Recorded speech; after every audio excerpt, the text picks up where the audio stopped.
Қайырлы күн, құрметті оқушылар. Бүгін біз кезекті тақырыбымызды боламыз. Бүгінгі тақырып бізде көпмүшелі түрлендіру. Яғни алдыңғы тақырыпта біз қысқаша көбейту формулаларын өткен болатынбыз.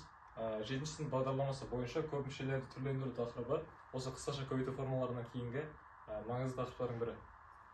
Сонымен мысалдарға көшетін болсақ, жалпы бізде бұл тақырып бойынша 4 түрлі әдіс бар. Ең бірінші әдіс бізде ортақ көбейткішті жақшаның сыртына шығару. Яғни бізде бұл жерде екі мысал берілген. Бұл мысалдарды талдап көрейік. Мысалы 9х қосылған 6 тең болады бізде. Бұл жерде біз ортақ көбейткішін табамыз. Ортақ көбейткіш бізде 9 мен 6-ның ортақ көбейткіші 3. Яғни жақшаның сыртына 3-ті шығарамыз. Жақшаны ашамыз. Және 3-ті осы өрнекті 3-ке бөлген кезде 9х қосылған 6-ны 3-ке бөлгенде 3х қосылған 2 шығады. 3х қосылған 2. Яғни көріп тұрғанымыздай біз ортақ көбейткішті жақшаның сыртына шығардық. Келесі мысал бізде 12а минус 8b. Яғни бұл жерде ортақ көбейткіш 4-ті жақшаның сыртына шығарамыз. Жақшаны ашамыз. 12а-ны бөлген кезде 4-ке, яғни бізде 3а болады. Және азайтылған таңбасын қоямыз. 8b-ны 4-ке бөлген кезде бізде 2b. Яғни 4 көбейтілген 3а азайтылған 2b. Яғни бізде біз жаңа айтқан ортақ көбейткішті жақшаның сыртына шығару бұл әдісті көрдік. Келесі әдіс бізде бұл жерде мысалға 7х азайтылған 3х қосылған 9. Бұл мысалға қарап не көре аламыз? Яғни бізде 7х және 3х ортақ, яғни ұқсас мүшелер. Яғни бізде бұл екі мүшені бір-бірінен азайтамыз. Яғни ұқсас мүшелерді біріктіру деген әдіс 7х азайтылған 3х қосылған 9. Яғни 7х-тен 3х азайтатын болсақ 4х қосылған 9. Бұл мысал жалпы қарапайым көрінгенмен күрделі есептерде осы әдіс арқылы, яғни ұқсас мүшелерді бір-бірінен азайту, қосу арқылы біз уақытымызды үнемдей аламыз. Яғни екінші әдісті түсіндік. Келесі әдіс бізде 4х қосылған 2х минус 3 деген есеп берілген. Яғни бұл жерде біз бір мүшені көп мүшеге көбейтеміз. Яғни бізде 4х бір мүше, 2х минус азайтылған 3 дегеніміз бізде көп мүше. Яғни жақша көбейтеміз. Жеке-жеке 4х көбейтілген 2х. Екеуін бірге көбейткенде 4-ті 2 көбейтсек 8. Х пен х-ті көбейткен кезде х-ның квадраты. Бірінші осын жаздық. Яғни біз 4х-ті 2х-ға көбейттік. Енді азайтылған, яғни таңбасын қоямыз. Және 4х-ті 3-ке көбейтетін аламыз. Бұл жерде бізде 12х. 8х квадрат азайтылған 12х. Яғни үшінші әдісті көрдік. Келесі әдісіміз бізде соңғы әдіс. Яғни бізде алдыңғы тақырыпқа қатысы бар. Қысқаша көбейту формулаларын қолданып осы есептерді шығаратын боламыз. Бірінші есеп х-тің квадраты азайтылған 9. Бұл есеп бізде яғни екі жақшаға жіктеледі. Х азайтылған 3 пен х қосылған 3-тің көбейтіндісі. Яғни екі жақшаға жіктейміз. Бірінші жақшада х азайтылған 3. Келесі жақшада х қосылған 3.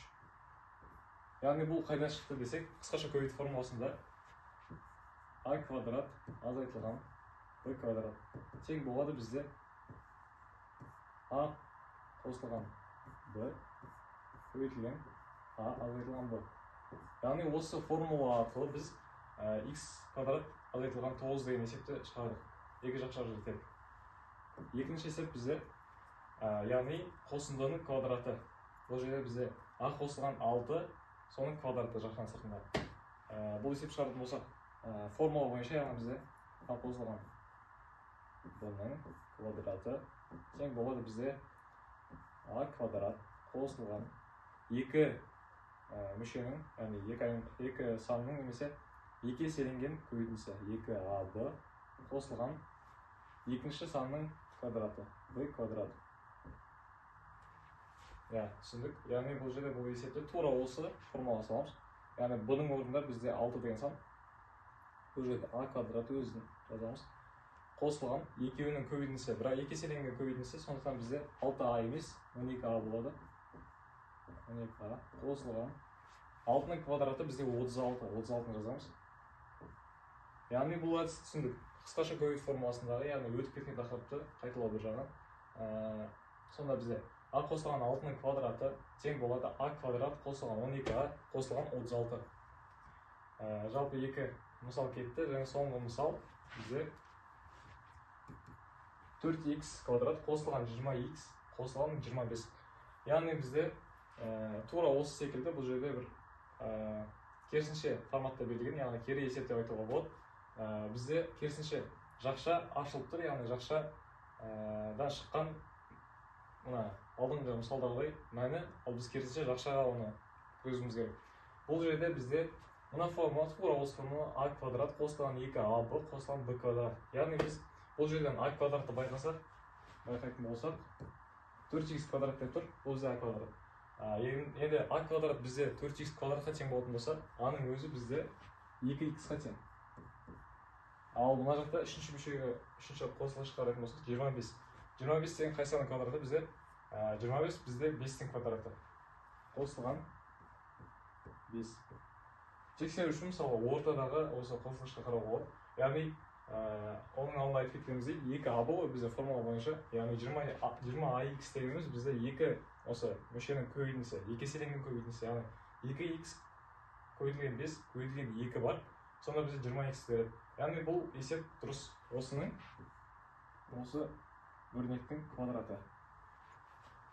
Сонымен достар, 4x квадрат қосылған 20x қосылған 25 тең болады 2x қосылған 5-тің квадраты. Жалпы осымен бүгінгі сабақты қорытындыласақ, біз бүгін көп мүшелі түрлендіруді өттік. Бірінші әдіс бізде ортақ көбейткішті жақшаның сыртына шығару. Бұл жерде екі мысал көрсетіп өттік. Екінші әдіс бізде ұқсас мүшелерді біріктіру, қосу немесе азайту арқылы.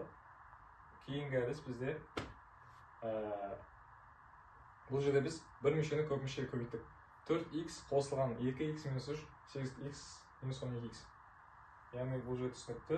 Және соңғысы келесі алдыңғы өтіп кеткен тақырыппен байланысты бізде қысқаша көбейту формулаларын пайдаландық.